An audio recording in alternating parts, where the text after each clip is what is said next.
Welcome to the Brain People Podcast, a show where four mental health experts team up to bring you practical tools for overcoming mental health challenges. The Brain People don't replace your doctor or therapist, but we will give you some extra tools to help you on your journey. So join us as we fight mental illness, one episode at a time. Welcome to the Brain People Podcast. My name is Dr. Katie Crews. I'm a licensed clinical psychologist, and joining me is my co-host, Amanda Anguish, and I'm a licensed marriage and family therapist. Alrighty, and today we are talking about how to honor difficult parents. A big topic and a topic that's really needed because the reality is some of us have challenging home situations, whether this is someone that's an adolescent that's listening or an adult child at whatever phase you're in. I'm hoping that this could be something that can be helpful to know how to honor our parents. Mm-hmm. And one of the reasons that this actually was brought up because somebody I know specifically asked us if we would cover this in this podcast. So I'm sorry if you've had to wait a while for this, but this is our attempt at answering that question. And we figured that it wasn't just that one person struggling with this. No. We wouldn't answer a question just for one person. We know, both of us know in our practice that we see a lot of people who are struggling with, especially, when we're told to honor, that how do I do that when I have this parent that's just very difficult?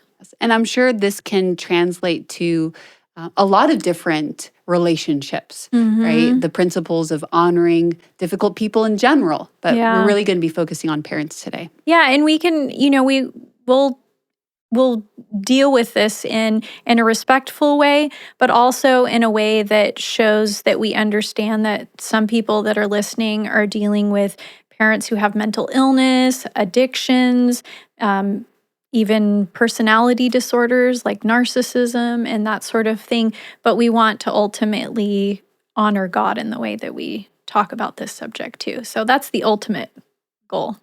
Yeah, so I know that in thinking about the topic honoring our parents, right, and difficult parents, we first have to really kind of define what is honor to give us a good foundation for the rest of this episode. So let's start with that. What is honor? What does it mean to honor? Yeah, we don't often hear the word honor in just an American culture. Maybe other cultures, we hear that word honor.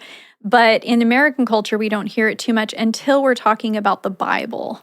And so when we look up those words in the Bible, there's two testaments that are in the Bible. And when we look at the Old Testament, the word is kabed. I'm probably not saying it right. I wouldn't be able to correct you. Because I don't speak Hebrew.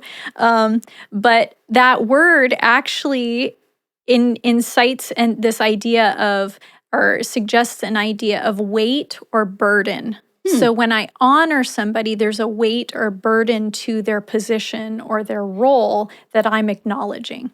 Wow, we often don't think about like it being a burden or a weight, but it does make sense in the depth of that word, what it means to honor. And not all burdens are bad too. Like when we get married, there's a burden, like I have to consider this other person, but obviously there's a benefit that comes with it too, but there's a weight and responsibility that goes with it. And then in the Greek, I want to say the word is timeo, and that means to fix value or revere that person. So even if you put those two together, you realize, wow, there's a strong responsibility in this word to honor. I was wondering, it kind of sounded a little bit like timid. I was like, is that related at all? I would love to know that myself because you're bringing that up. But yeah, I don't know enough of Greek either. I only know what the concordance, the Bible concordance calls it in the dictionary. It would make a little bit of sense, right, related to the reverence. Yeah, it would. To be slightly timid, not in a bad way, but to recognize, with our parents, that authority that they've lived longer, they have more experience, more years behind them. And even just, like you mentioned, their role. Yeah. That's a huge responsibility to be a parent and raise a child And I often hear parents talking about how difficult it is when you have your firstborn because they don't sleep a lot, so you're missing out on sleep, and they feed all the time, and you're just constantly changing their diapers. But even more than that, the weight and the burden is to educate their characters, to not just be a difficult person later. So that weight and responsibility has to do with the work. Now, I know we'll get to this in a moment, but I want to just say it out loud so I don't forget.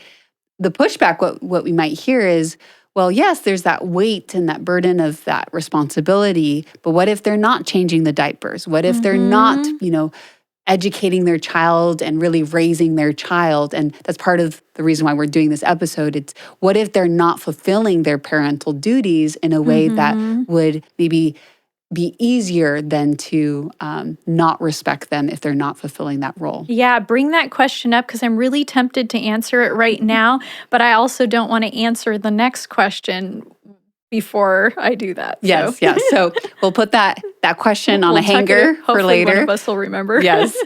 So let's talk about then, so now we have a better understanding what is honor, but why is it important? Or another way to ask that in relation to what you're going to share is, why would God ask us to honor our parents? Yeah.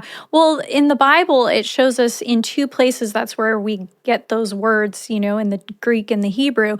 In the Hebrew, in the Old Testament, we're specifically told to honor our parents in Exodus 20, verse 12. And that's in the 10 Commandments. And God says to honor our parents, and it says, honor thy father and thy mother. I'm reading from the King James Version, that thy days may be long upon the land which the Lord thy God giveth thee. And so God specifically even putting in his commandments, and we know that God's commandments are his love language, his way of instilling in us a sense of respect for the way he set things up, and that we would live by those ways because he wants the best for us. So he's essentially asking us to honor our parents because that's how society works best when we do that. And I love that because people often will mention this, that this commandment has a promise. And let's say if some of our listeners or viewers are not Christian and they don't adhere to the Bible as their source of truth, the principle still applies. Let's say you remove that God says this and you just say, honor your parents because it will be better for your life. Yeah. And that's something that we can see as clinicians, right? That when our clients honor their parents experientially, that their life is better. Absolutely. And there's some caveats in there too that we're going to get into, because in Ephesians 6, 1-3, it says almost the exact same thing. And it even says what you said too about the promise. It says, children, obey your parents in the Lord, for this is right. And obviously it's right because God made it that way. And it says, honor thy father and thy mother, same exact wording, which is the first commandment with promise, which means a promise is a divine assurance of good. So if God sets it up, it's like if you get your car and you have a manual and the manual says, do it this way, there's a promise like, oh, my car's going to work better if I follow these principles with my car, I take care of it this way. And God's reminding us that there's a promise that it works better that way. It says that it may be well with thee and thou might live long in the earth. So there's actually a promise of longevity. And that doesn't necessarily mean you're going to live like 120 years or something, but that you will also have even abundance of life. So a lot of people complain like, oh yeah, I lived this long, but I didn't have a good life. God's essentially saying you're going to have a good long life if you follow these principles. Now, you mentioned, well, what if I have a difficult parent or something like that? But if God just gave all of the excuses, would we ever follow the principle? And I hear people say this even with like marriage. Well, what's the point of marriage or something? But how many people are still getting married? There must be something about it that people keep doing it.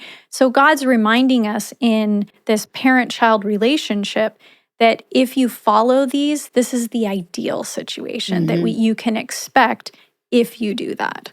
Yeah, because I know that a lot of people, even Christians, push back on these verses, right? Of like, what? God is asking me to obey when they're abusive or fill in the blank. But in the fuller context, later on, it says, and parents don't provoke your children. Yes, and that's what it says even later in Ephesians, because Ephesians 6 is like a nice little package of how everybody should treat each other in all these different roles. And so it says that parents are given authority over their children to bring them up in the nurture and admonition of the Lord. And that's in verse 4. So that's right after that. So God's essentially saying these are the principles. Like, I'm laying it out. But it's interesting. Why doesn't he say, well, unless this happens? Isn't that what we're all looking for, though, is excuses why not to do something? We always want to, the path of least resistance. Well, that's too hard. Like, you're making me do something. But God's showing us that this is his ideal layout, his ideal pattern for how families are supposed to work, and even society. And it is a hard balance, right? There are individuals that are definitely looking for excuses, but there are individuals that are really struggling with this. Like, God, like I want to honor you, but it's really hard. It's hard, and that's why I appreciate this episode, because what do I do in a situation where I want to do the ideal, but the actual circumstance is not the ideal? And yes, that's really hard. And I know that because when I work with somebody, it's so hard to not just, agree with my client when they're saying, but they did this, and but they did this, and but they did this. And it's not that I don't agree with the pain and the suffering that they've gone through, but sometimes too, what happens is when something happens, we're looking for the next thing. This is how our brains work. We want to protect ourselves. So after that initial hurt or pain, we're looking at how to protect ourselves. And what we're not looking at often, and this doesn't mean that there aren't exceptions, we're not looking at sometimes what the parent might be trying to do, even if it's not the best way, or we're not looking at maybe where the parent came from, and we forget that, parents struggle with things too. And sometimes parents, maybe this is a good commercial for if you have some stuff that in your life that you haven't worked through, maybe now is not the best time to have a child. Work through that stuff first so you don't take that and, put that extra burden on your children that they have to now struggle with that. Maybe we should do an episode on how do you know you're ready to have a child? And how not to provoke your children. Yeah, and how not to, because that's also in Ephesians 6 too, that we're not to provoke our children to wrath. And I think what you were just highlighting about like understanding your parent or what, they may be doing something in the wrong way with different intentions is it's not as black and white as we like it to be. And so either, right, with this, what you're alluding to with some of the excuses or looking for ways to not do something, it's black and white. Either I honor my parents if they're good, or I don't honor them because they're bad. But how can we maybe have that gray where we can still honor them regardless of how they treat me? And I think that's really a key point, and that applies to talks about forgiveness, which I know we'll allude to later on and so forth, because that is emotional maturity. Is treating people with honor and respect, regardless of how they treat me. And now we'll talk, about boundaries and other things. It's not, again, black and white, where then you say, well, then I'll let people step on me and so forth. But it's saying, I will still honor people. And I think that's what God is asking for us to do, is honoring people for the sake of honoring them. Now we'll also talk about, and how do you also take care of yourself, which is important. I'm glad you brought that up, what you just said, because honoring other people despite how they treat me, because one of the things I've talked to with clients is we often build our identities based on reactionary measures to what other people have done to us. So you do this to me, I'm going to do that to you. If you do this to me, I'm going to do that to you.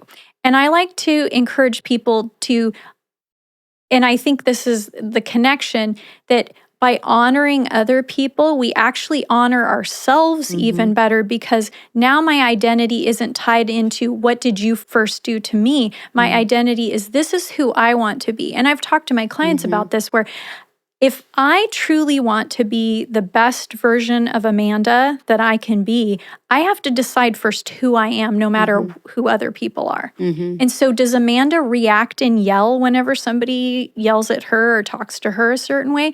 Or does she want to be this type of person who stays relatively calm and assured and knows that just because that person says that doesn't mean it's a reflection of who I am necessarily, and I can wait and think about that before I react. Yeah, that's a very good point. I like to use the analogy of like you have an anchor and you don't drift with the wind. I don't drift when so-and-so does this. It's being immovable, which is a quality that's very necessary for a sound mind and a good mental health. And I think this is why so many children or young, children of parents, so it could be any age, we're not just talking about an actual child.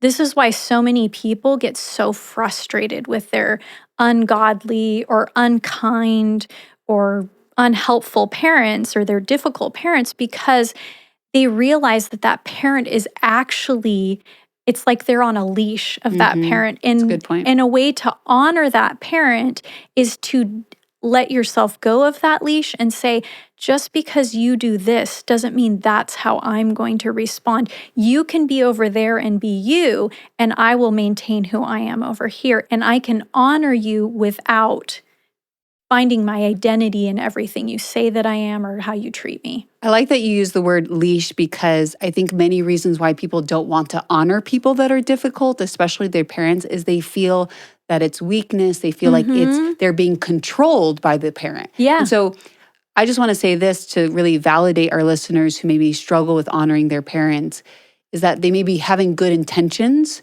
to break free from that leash by saying, I'm not going to honor you. This is also one reason why people don't forgive. Like, I don't want to be controlled by this person. And then they don't realize that by not honoring or by not forgiving, you actually end up being on that same leash that you want to break free from. And so we're talking about this from the perspective of honoring regardless of how people treat you or your parents have treated you, for the sake of honoring, right? That weight, that burden, that reverence that we have.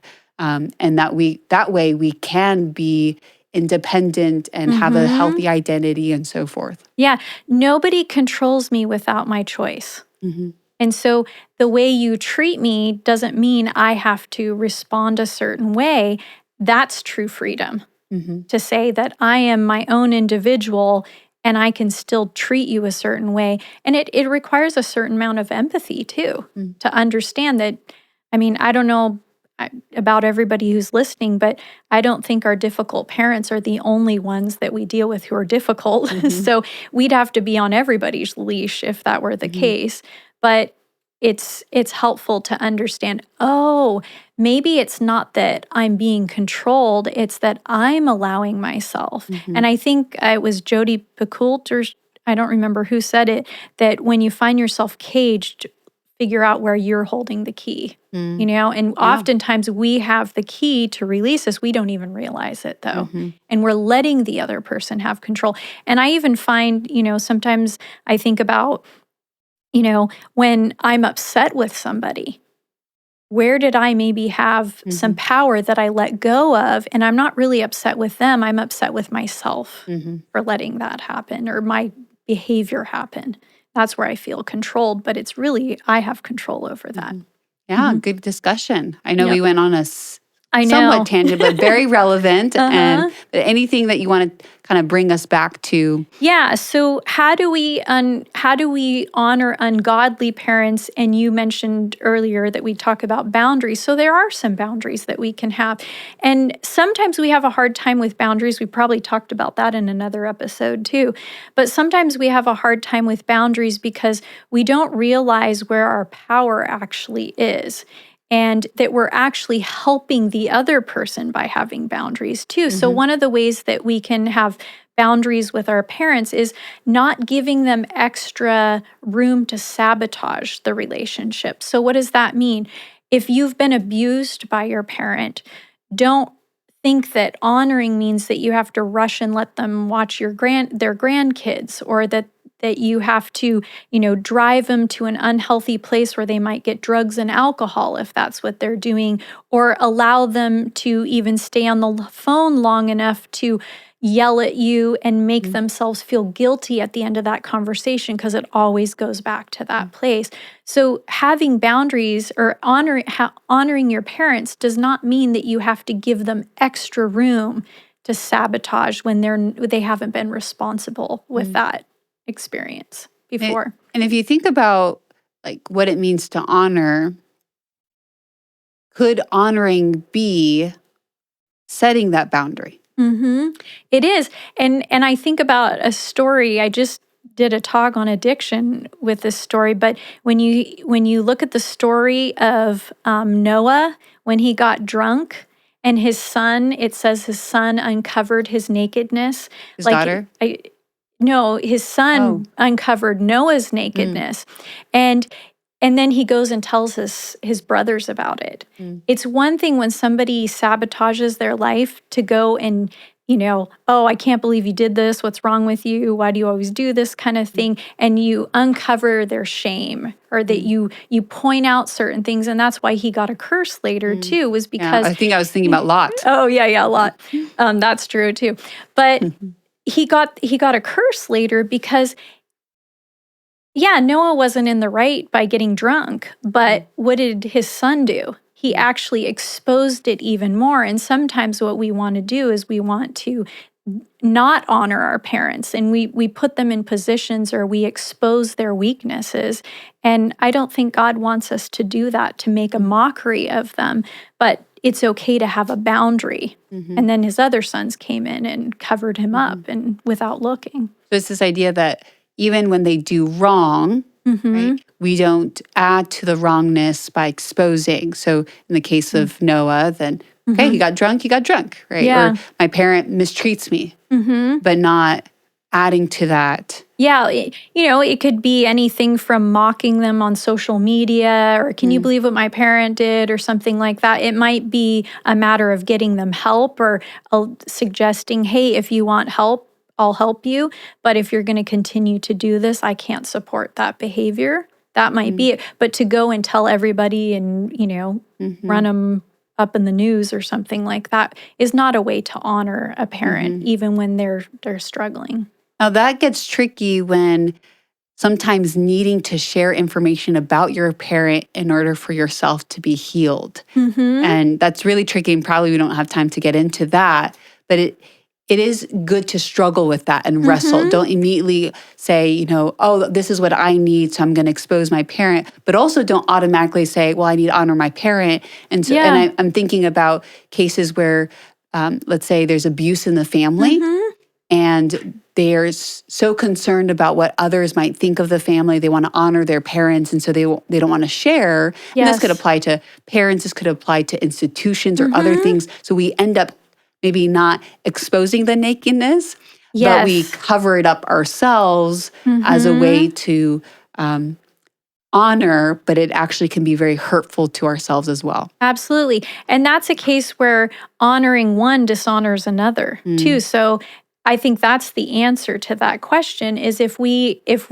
and is it really honoring the parent to let them continue in poor behavior and actually endorse the behavior by giving them other opportunities to do those things? That's what I think is key, is the same way forgiveness or honor, like we have to really be clear what it is.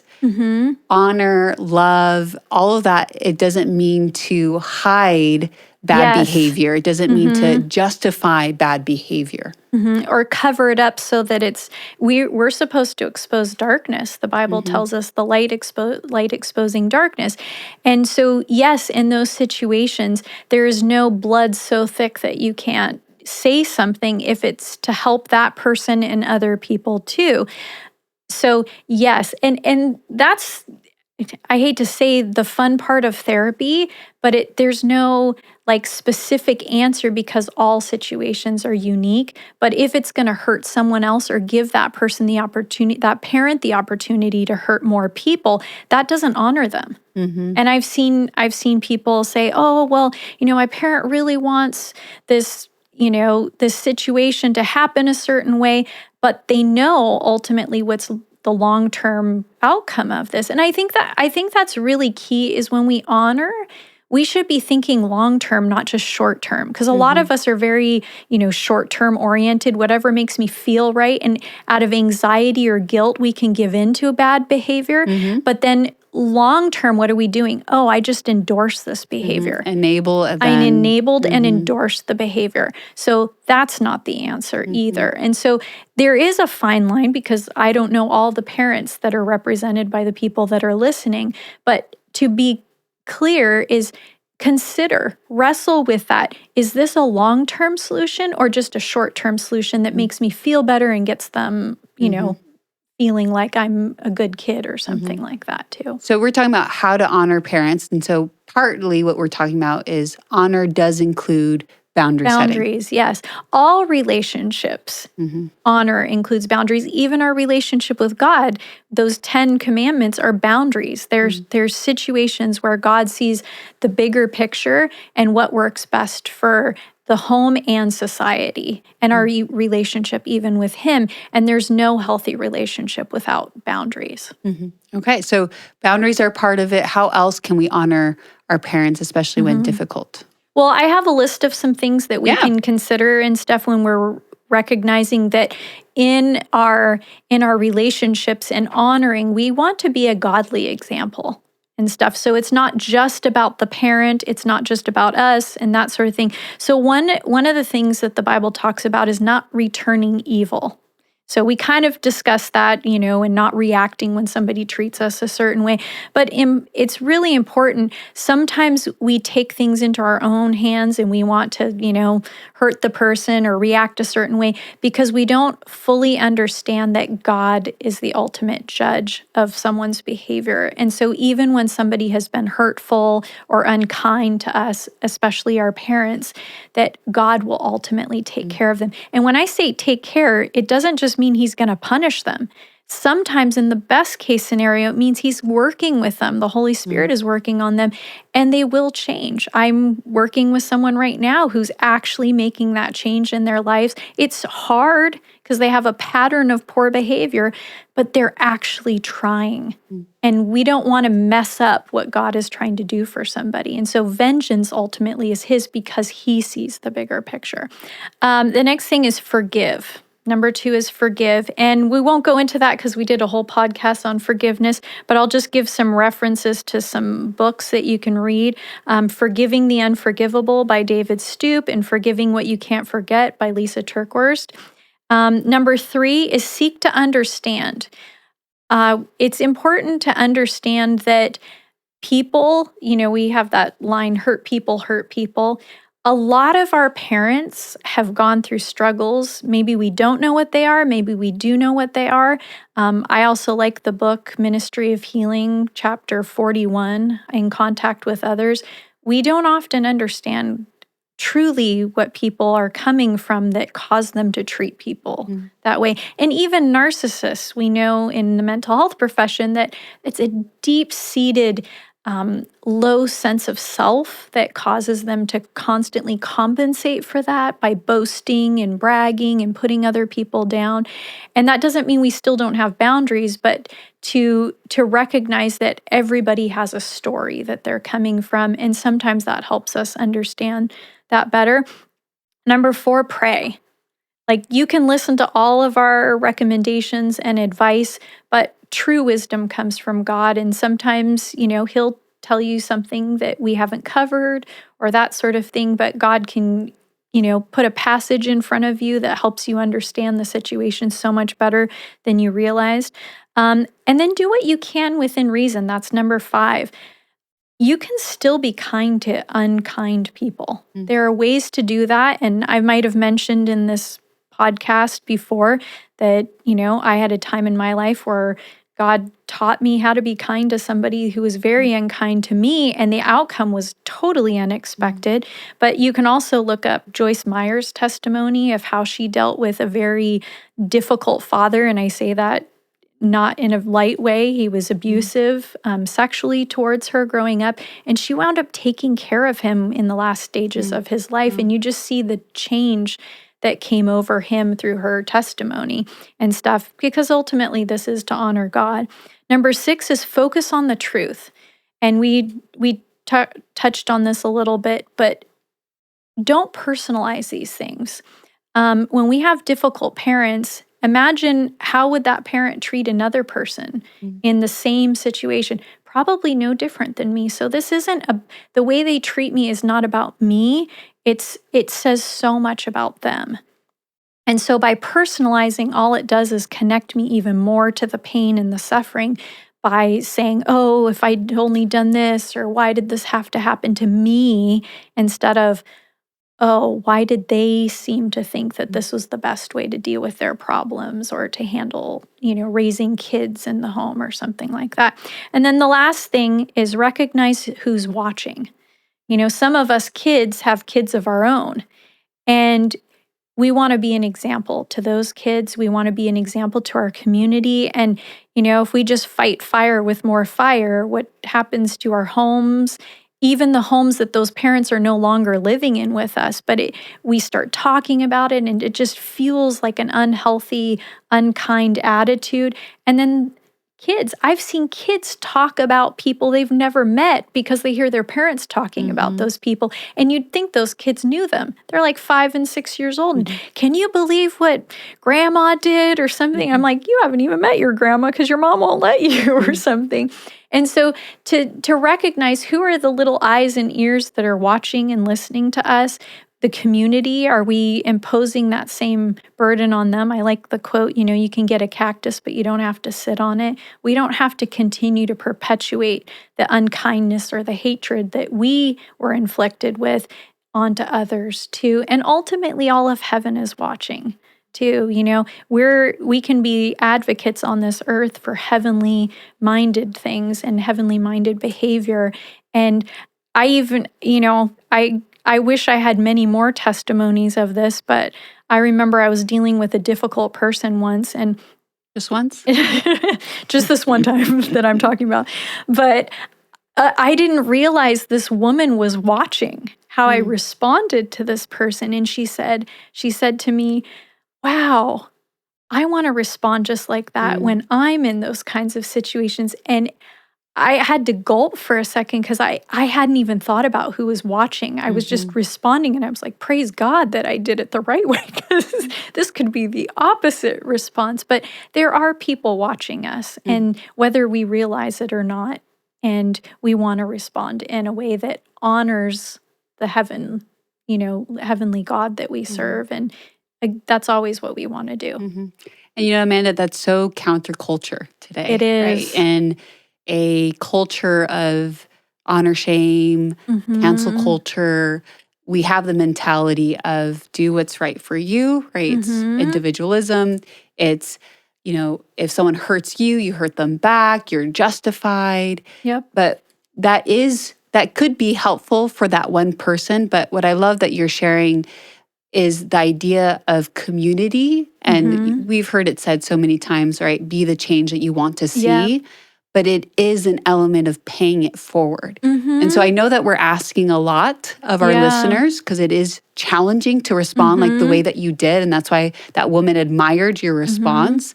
But it's inspiring to others around us. And we are a collective family of humanity, and it's important for us. And one of the key elements, I think, of Ephesians 5 and 6, it talks about husbands, wives, children, parents, master slaves, is God is trying to help the collective society to function in a way that can be helpful. So not just for the individual, it is helpful for the individual to honor others that are difficult, but it also is very inspirational as a human family. Yeah, and I want our world to be a nicer place to be. I don't know how that will happen all the time with the things that we see, but how nice is it when you see somebody doing something in the direction of a healthier and happier world?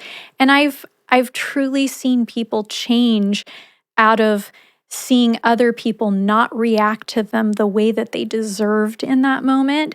And I mean, you can watch all kinds of videos in courtrooms of people, rather than lashing out at their perpetrators, forgive them. And you see a stone cold person become soft, even start crying in those situations. And I think, wow, if we only understood that God's ways aren't always the ways that we think they're supposed to be, but if we truly trusted him, how many of our homes would be a lot better? And so it's an encouragement to our listeners that there's kind of two paths. Yeah. There's the path of that's very justified for revenge, for unforgiveness, of dishonoring or not respecting your parents, or the other more difficult path, but one that honors people, that does not react as you mentioned. But there's also a strong sense of integrity as we live that life, where maybe it's difficult, but then the understanding that I'm doing this both for myself and for others. They say, you know, the best pillow is a clear conscience. Clear conscience. Right? Yeah. So we want to encourage our listeners and our viewers to take the harder path, Yes. but also wrestle with it. We weren't able to cover all, you know, the different fine points. And as you mentioned, there's not a one size fits all. And so wrestle with the question of, how do I apply these principles in my life with difficult parents or difficult people? And as you wrestle, hopefully some of the things we talked about today can be really helpful. Yeah, and we will fail sometimes to do it, but the Bible says a righteous man falls 7 times and gets back up. And sometimes as we fall and get back up, God teaches us different things about, oh, this would be a better approach and this would work better. I'm not getting the same reaction, or wow, that person's simmering a bit when, you know, I do that. So we just want to do it his way and let us lead us. Let him lead us.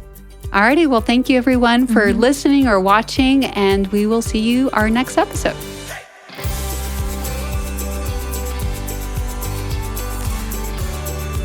Thanks for listening. To hear more episodes, find us on social media, or support us financially, visit thebrainpeoplepodcast.com.